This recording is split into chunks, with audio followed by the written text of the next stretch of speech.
buenos días. Dar las gracias a la Sociedad Dominicana de Obstetricia y Ginecología y al Laboratorio Mayén por la invitación a este prestigioso simposio. Hoy en día vamos a hablar de la importancia del yodo. Y es un derecho universal que toda madre necesita para tener un bienestar apropiado para su bebé. Tenemos que es un nutriente crucial para todos los mamíferos, es decir, para todo ser humano. Y un dato importante es que el yodo es la parte esencial para el funcionamiento de las hormonas tiroideas. Cuando hablamos de las hormonas tiroideas, es unas hormonas que ayudan en gran medida, más adelante les mostraremos, a todo el funcionamiento en sentido general del organismo. Cuando hablamos de la hormona tiroidea, hablamos de la hormona T4, la T3, ustedes ya la han oído mencionar. Tenemos el caso de la tirosina y la tetrayodtironina. Vemos que cuando hablamos de la historia del yodo, vemos que es un elemento químico y en la tabla periódica es el elemento número 53. Y un dato importante, que el químico francés Bernard Courtois, en el año 1811, que era una persona que trabajaba con lo que es la parte del salitre, vio como una parte de lo que es el vapor que se daba al quemar las algas, se daba un color violáceo. Y ya para lo que es el 1 de agosto del 1814, otro químico científico, Gay-Lussac, le dio ahí el nombre de yodo, una palabra griega clásica, precisamente por ese aspecto violáceo, a lo que es el término de yodo, y reconoció a Bernard Courtois como prácticamente la persona que descubrió lo que es el yodo.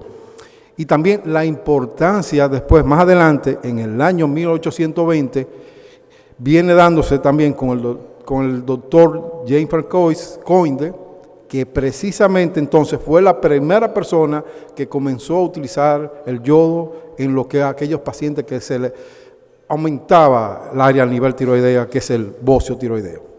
Pero ya en el año 1927 viene dándose lo que es ya la implementación o el descubrimiento de lo que es la tiroxina, y se dan cuenta, hay la importancia entonces, precisamente en muchas glándulas tiroideas que se evaluaron en muchos cerdos, la importancia que tiene es que esa tirosina, entonces, que la parte del yodo se relaciona con la glándula tiroidea. Entonces, vienen desarrollándose muchos aspectos, y recuerden que todavía en aquellas poblaciones, en muchos países, teníamos datos del tema de cretinismo, daño neurológico, etcétera. Y una parte importante es que se dieron episodios, como el tema ya de muchas guerras, situaciones, donde hoy en día la epigenética es una ciencia que va estudiando lo que es en sí muchas de las alteraciones genéticas que se dan tanto por el ambiente como la parte nutricional. Una parte de los objetivos es precisamente de este tema, es hablar o descubrir las necesidades nutricionales que cada mujer embarazada debe tener. Preparar siempre el organismo de una madre para el parto. Una paciente con déficit de yodo tiene alteración en todo el metabolismo del organismo. Por ende, una adecuada ingesta de yodo es básico tanto para la madre, para evitar daño que se correlacione con trastornos hipertensivos del embarazo, el tema de la diabetes, etcétera, y también para el desarrollo del bebé, que no solamente desde el punto de vista neurológico, sino para su funcionamiento en sentido general. Una parte importante también es, aparte de eso, satisfacer las necesidades nutricionales del bebé, y un dato importante que les mostraré más adelante es desde el principio de la etapa embrionaria, se viene dando una serie de pasos que son básicos para esa formación. Es importante también asegurar la reserva genética para la lactancia. Una adecuada lactancia, una adecuada ingesta de yodo es importante para el desarrollo de ese bebé ya precisamente para el desarrollo cognitivo, por lo cual es básico no solamente desde el punto de vista en la etapa preconcepcional, sino en la concepción y en la lactancia. Y precisamente la Sociedad Española de Obstetricia y Ginecología en el año 2010 pone mucho hincapié la importancia del periodo preconcepcional en el embarazo y en la lactancia para el seguimiento oportuno, la nutrición oportuna que debe tener cada mujer, precisamente con la implementación o los nutrientes necesarios para tener un yodo adecuado. Si vamos a hablar del tiroides, es importante conocer su embriología, su anatomía y su función. Cuando hablamos de la embriología, y por eso hacemos hincapié del tema de embriología, porque es básico desde la primera etapa, principalmente en la etapa del primer trimestre. Y en esa etapa del primer trimestre, en el periodo embrionario, ustedes ven precisamente que la glándula tiroides viene siendo, ya está localizado en lo que es en el piso de la faringe y tiene un desarrollo y se va formando a partir de lo que es la tercera y la sexta semana del periodo embrionario. Por eso es importante entonces una adecuada suplementación de yodo precisamente en ese periodo embrionario donde está la parte de la organogénesis. Y vemos cómo se va desarrollando cuando va trascendiendo lo que es la diferente semana de edad gestacional.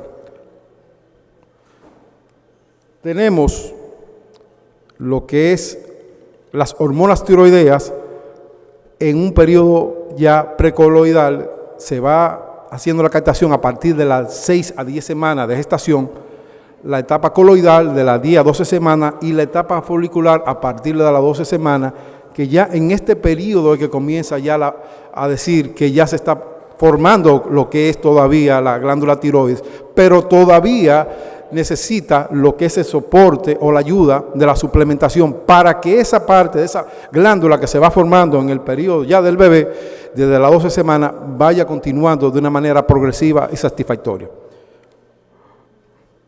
Pero ya alrededor de lo que es la 18 o la 22 semanas es que mayormente tiene la independencia de lo que es la formación de esa glándula tiroidea. Y a partir de las 24 semanas hay un aumento de lo que es la captación de yodo. Y hago hincapié precisamente al principio hay vamos a decir, por una parte facilitada de la madre hacia el bebé. Por ende, si no hay una adecuada respuesta a las necesidades de yodo, va a afectar de manera directa a esa formación de ese bebé. Y todo lo que sucede en ese periodo embrionario va a repercutir no solamente después del nacimiento, va a repercutir en toda la vida de ese embarazo. Es decir, que eso es un derecho y la Organización Mundial de la Salud lo establece como un derecho universal y prácticamente debería ser de carácter obligatorio. Entonces, cuando hablamos de la anatomía del tiroides, a pesar de que la glándula tiroides ya es un adulto, tiene un peso de unos 15 a 20 gramos, es un dato importante, un color, vamos a decir, marrón anaranjado, tiene, y está situado en la parte anterior de la parte ya de los cartílagos a nivel cervical, entre el tercero y sexto, vamos a decir, vértebra cervical. Un dato importante, cuando hablamos de la epidemiología, pero la epidemiología en el sentido ya de la disminución de lo que es el déficit de yodo relacionado con la parte del hipotiroidismo. Se habla de un 5% de la población general. A pesar de que ya se ha hablado mucho de lo que es la sal yodada, que ha mejorado sustancialmente lo que es en diferentes poblaciones, principalmente poblaciones a nivel ya de Estados Unidos, Europa, etcétera, donde lo tienen como una política gubernamental. Ya todavía, aunque se ha mejorado en gran medida lo que es la suplementación en muchos países en la dieta, todavía hay problemas en la suplementación del yodo, muchas veces en el seguimiento de los pacientes, desde el punto de vista en la indicación, en la cultura, etc. Una parte importante que la relación de mujer y hombre es 10-1, principalmente el tema del hipotiroidismo, por el hipotiroidismo primario. Cuando hablamos de hipotiroidismo primario, precisamente aquí hay hipotiroidismo que se relaciona con la producción de hormonas tiroideas. Tenemos varios de los alimentos que pueden, vamos a decir, tener rico cantidad de yodo. Tenemos desde las ostras, los camarones, las sardinas, etcétera, la yema de huevo, el salmón, el ajo, puede ser también nutrientes en la parte de yodo. El tema de las algas marinas, un dato importante, la leche, el yogur, etcétera. Desde el punto de vista nutricional, que es importante también para el tema de la embarazada. En cuanto a la función de la glándula tiroidea, es un dato clave importante que tiene que ver con el desarrollo del sistema nervioso central y periférico.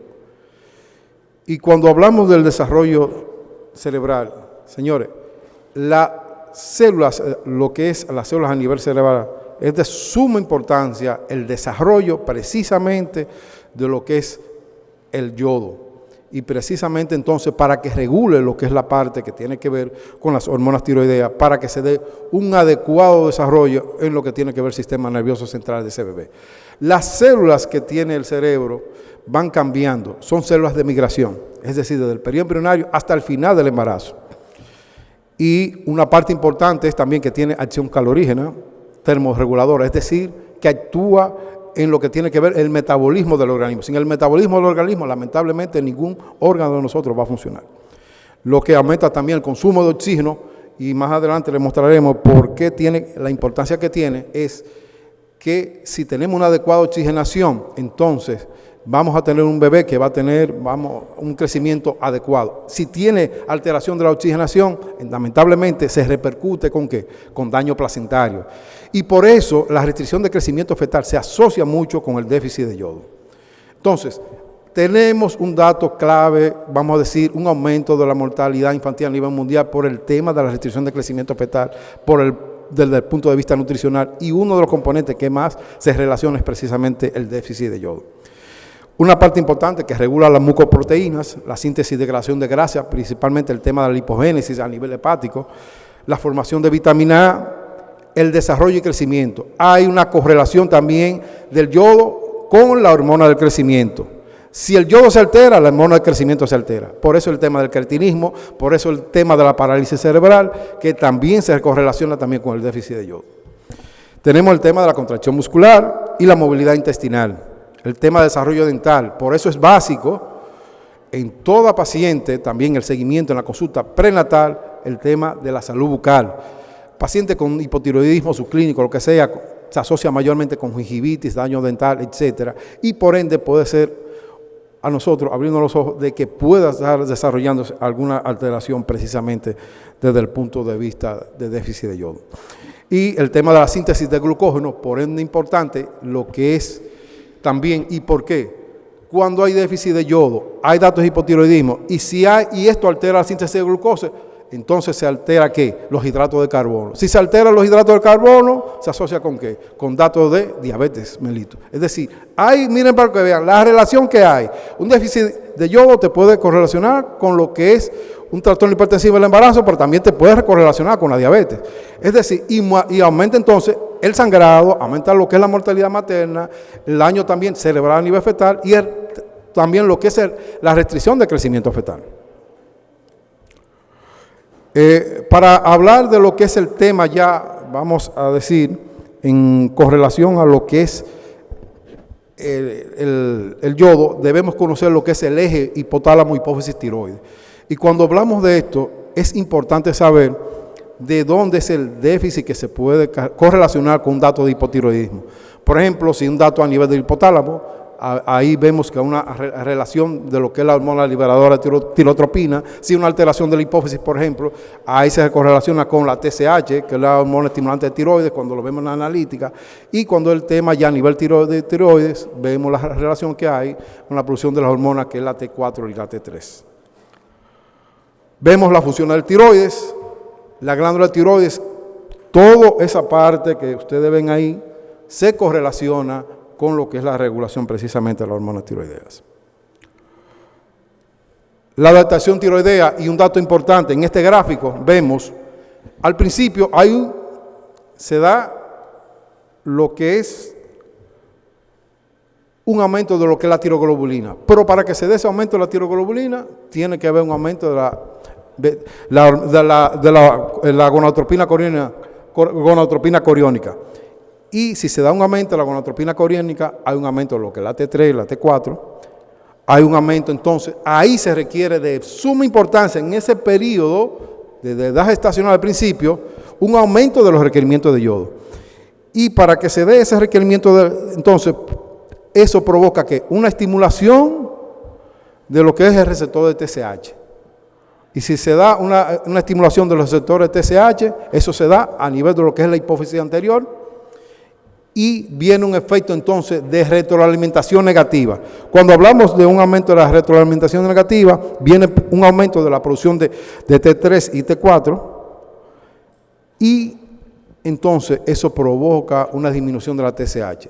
Lo que ayuda a la T3 y la T4 que esté normalizada es que se produzca un efecto de retroalimentación negativa para que la TSH vuelva a su normalidad. Aquí tenemos los cambios fisiológicos desde el embarazo, de todas las hormonas que se van dando. Miren desde el punto de vista de lo que es la función del tiroides fetal desde la 4ª a 7ª semana. Es el primer órgano endocrino y una parte importante se deriva de lo que es el endodermo. En este gráfico, escúchame, ahí se me fue.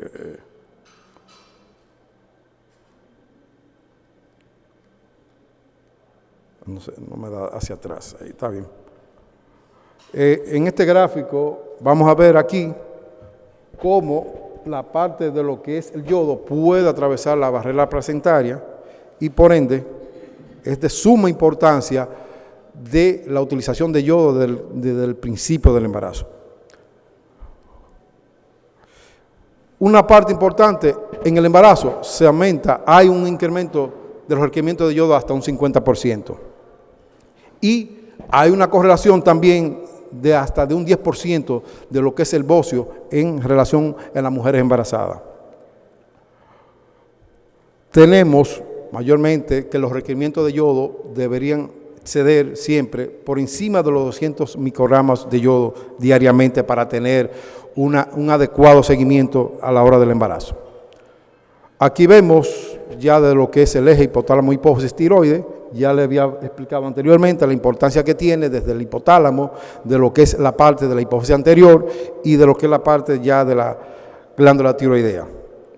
Entonces, vemos desde la misma hormona liberadora de tirotropina que viene de la parte del hipotálamo, estimula lo que es la hormona estimulante del tiroides y se da entonces una retroalimentación negativa donde la hormona T3 y T4 regulan esa hormona estimulante del tiroides.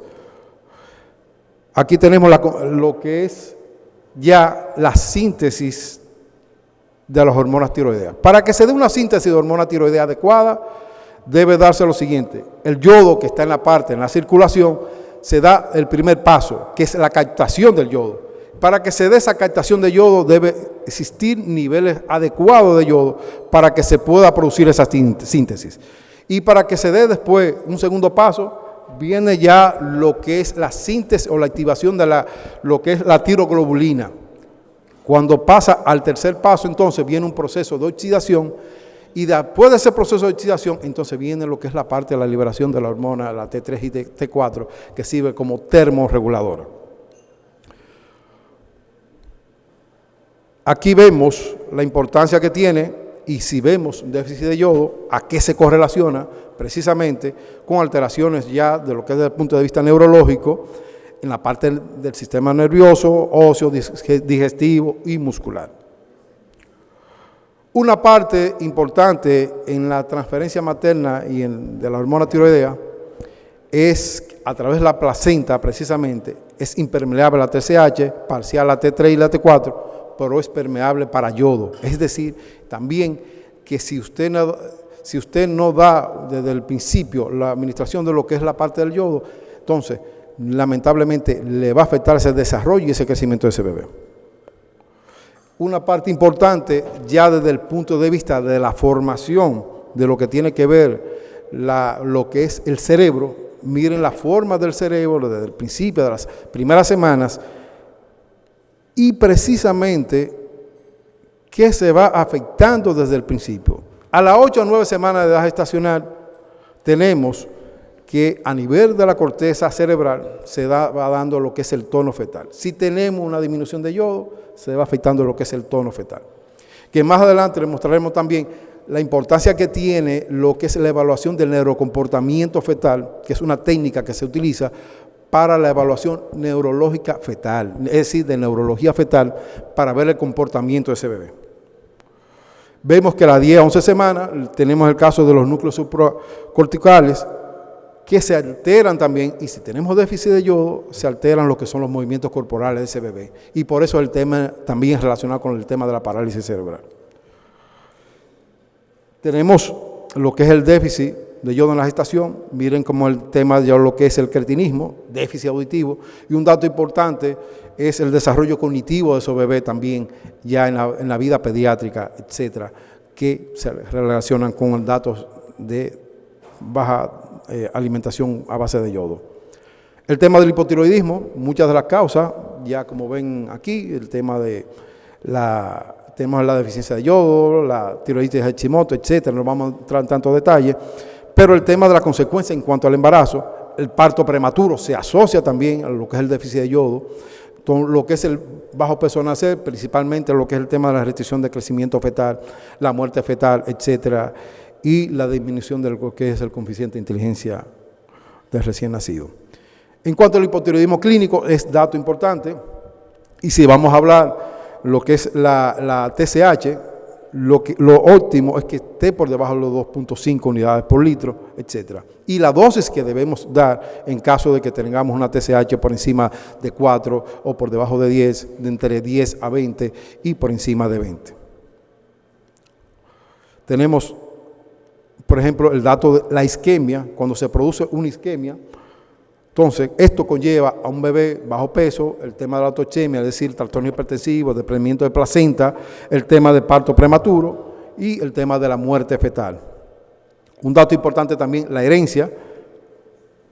Vemos cuando hay factores correlacionados con un déficit nutricional ya de una madre, todo puede repercutir en ese desarrollo de ese bebé.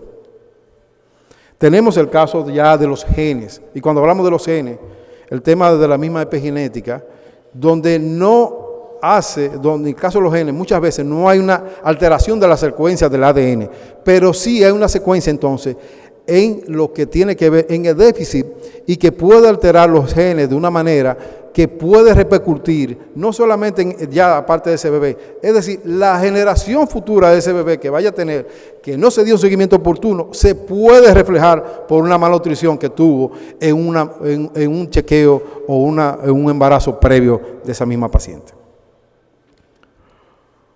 No solamente el tema de lo que tiene que ver el dato del yodo, el dato del tiroides, de lo que es el ciclo menstrual en sentido general, se afecta también con lo que es el déficit de yodo, con lo que es lo que tiene que ver con el ciclo menstrual en sentido general y la correlación que hay desde el ciclo ovárico, lo que es la parte endometrial, etcétera.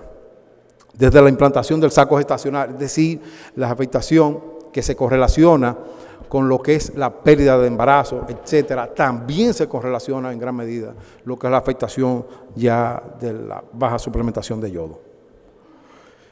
Aquí vemos de un embarazo de 4.2 semanas, que es la época, la etapa que se puede valorar o ver el saco gestacional. Un dato importante es la curva de crecimiento. Tenemos un crecimiento fetal normal. Cuando hablamos de un crecimiento fetal normal, debemos hablar de percentiles, dependiendo de la población, estudio o el lugar donde vivamos. Hablamos de un crecimiento fetal normal cuando un percentil hablamos de 10 a 90. Pero si tenemos un percentil por debajo de 25, aunque podemos decir que entre 10 a 25 normal, es un bebé que tiene mayor riesgo de tener alguna patología asociada precisamente con el bajo peso. Aunque no es un bajo peso, pero muchos autores hoy en día consideran que lo óptimo sería por encima de los 25 percentiles que se dé un nacimiento oportuno. El crecimiento fetal anormal, cuando hablamos de un bebé de bajo peso, cuando hablamos de restricción, no vamos a entrar en detalle en esa parte porque es muy extenso. La edad gestacional correcta, siempre si usted tiene una ecografía del principio, de la edad gestacional, a una paciente que ha tenido problemas de tiroides, es importante usted tener una ecografía del primer trimestre para ir valorando ese crecimiento de ese bebé, para ver datos, si hay datos ya que pueda ser un dato de restricción de crecimiento. El crecimiento en el primer trimestre y la ecografía es más confiable muchas veces que la fecha de última menstruación si la hacemos en el periodo embrionario o antes de las 14 semanas. En cuanto al concepto, es importante saber y diferenciar si hay un bebé de bajo peso o cuando hablamos de restricción de crecimiento fetal. Y en cuanto a la fisiopatología, vemos cuando hay un desarrollo anómalo de lo que es la vellosidad placentaria, hay una remodelación ineficiente de lo que es ya a nivel ya de las arterias espirales. Vemos que se da un mecanismo de adaptación precisamente a nivel placentario y hay un estado de fetal de hipoxia y desnutrición. Pero todos esos cambios que se producen a nivel fetal pueden relacionarse con cambios endócrinos. Hay una relación, lo que es la activación del eje hipotálamo hipoficiario adrenal, que se asocia precisamente con el estrés que se maneja, datos de restricción de crecimiento por la falta de oxigenación. Hay una programación ahí neuroendocrina relacionada con la restricción de crecimiento fetal y hay un aumento muchas veces de lo que es la TSH con disminución de lo que es la T4. También se dan cambios metabólicos, como lo ven aquí, hay disminución de niveles de insulina y glucosa, hay resistencia también de la insulina y por ende la diabetes mellitus tipo 2 también puede correlacionarse y afectar directamente a lo que es el lecho placentario. Una parte importante cuando se da datos de restricción de crecimiento, se dan correlación de cambios cardiovasculares y esos cambios cardiovasculares repercuten en ese bebé. Y cuando tenemos un bebé con datos de restricción de crecimiento, un bebé que en la vida adulta tiene mayor riesgo de infarto agudo de miocardio, de desarrollar diabetes, de desarrollar síndrome metabólico, etc. Es decir, todos esos fenómenos que vemos desde el periodo fetal se repercuten en la vida adulta. Tenemos ya lo que es diferentes parámetros para hablar de lo que es bebé de bajo peso, cuando hablamos de restricción de crecimiento, etc. Si vemos el tema de la arteria umbilical, si lo que hacemos la parte de medicina materno-fetal, es muy difícil. Cuando tenemos un 30% de afectación, no se refleja tanto en lo que es el Doppler fetal. Y miren cómo se ve el tema ya a nivel placentario. Solamente no ocupa un 30% la primera imagen, la segunda imagen te ocupa alrededor de un 50% y la tercera imagen sí se va reflejando ya en la valoración arterial de la arteria umbilical. La secuencia del deterioro fetal es un dato importante. Un dato importante que hacemos es también valorar el índice cerebroplacentario, que el índice cerebroplacentario esté por encima de 1 es un dato clave importante para tener un buen pronóstico para ese seguimiento fetal, ya dando un seguimiento con el Doppler materno. Aquí vemos ya imágenes que se correlacionan con los diferentes ya formas de los vasos, cómo se visualizan en relación a lo que es el Doppler ya de lo que es la arteria uterina, valorando datos de vasoconstricción o vasodilatación. Aquí tenemos el Doppler ya de lo que es la arteria umbilical, que es un dato importante también viendo datos de relación, datos de restricción de crecimiento. Un dato clave importante en este gráfico, miren, cuando nosotros vemos la parte del perfil biofísico, es ya cuando el bebé está bien deteriorado, que está a nivel 2. Por eso es importante la valoración de los diferentes vasos para tener ya un mejor seguimiento para ver cómo está el pronóstico de ese bebé. Un dato importante, si vemos un bebé con datos de restricción de crecimiento, repercute desde el punto de vista cardiovascular en ese bebé. Miren el tema también, afectación de lo que es el tema del hipotiroidismo, alteraciones también de tiroides, que podemos evaluar sonográficamente lo que es el tiroides fetal para evaluar si hay datos de bocio tiroideo fetal. Aquí vemos un tuit sonográfico para valorar lo que la tiroides fetal, que es un dato importante que tiene que hacer precisamente aquel que hace evaluación ecográfica obstétrica. Miren un bocio tiroideo, como se puede ver de la vida intrauterina. Mira el tiroide, un bocio tiroideo, etc. Aquí tenemos un dato de un bebé con dato de cretinismo. Dato de cretinismo tenemos bebé con dato al nivel musculoesquelético, datos también con desarrollo también cognitivo, etc. Mira aquí una imagen de lo que es el bocio tiroideo. Importante también valorar lo que es el índice de masa corporal para tener una adecuada suplementación a la hora de nosotros hacer una adecuada suplementación de yodo. Cuándo debe tener la ganancia de peso adecuado, etc. La deficiencia de yodo, hay que tener mucho ojo y precisamente lo que es la Organización Mundial de la Salud y la UNICEF hablan, y como mostraba el gráfico anterior, más de 2.000 millones de personas tienen alto riesgo precisamente por la deficiencia de yodo. Entonces, a nivel de la población mundial, ¿estamos haciendo lo correcto? Entonces, tenemos que tener nosotros como obstetras un criterio definido para la consulta prenatal, precisamente en la etapa, incluso en la etapa preconcepcional. La deficiencia de yodo, como hablan, por ejemplo, aquí tenemos el dato de lo que es ya la evaluación del neurocomportamiento fetal, que es diferentes parámetros, parecidos como si fuera un perfil biofísico, pero debe realizarse por encima de las 32 semanas de edad gestacional, etc. Y el puntaje que debe realizarse a la hora de hacerlo. Aquí tenemos varios estudios que hablan de la importancia y que sustenta la importancia de la suplementación de yodo. La Sociedad Europea desde el año 2014 habla de la importancia de lo que es la suplementación y lo adecuado que es la parte de yodo. El yodo, los incrementos, la sociedad, el Instituto de Medicina de Estados Unidos, la cantidad que se necesita, los requerimientos, etc.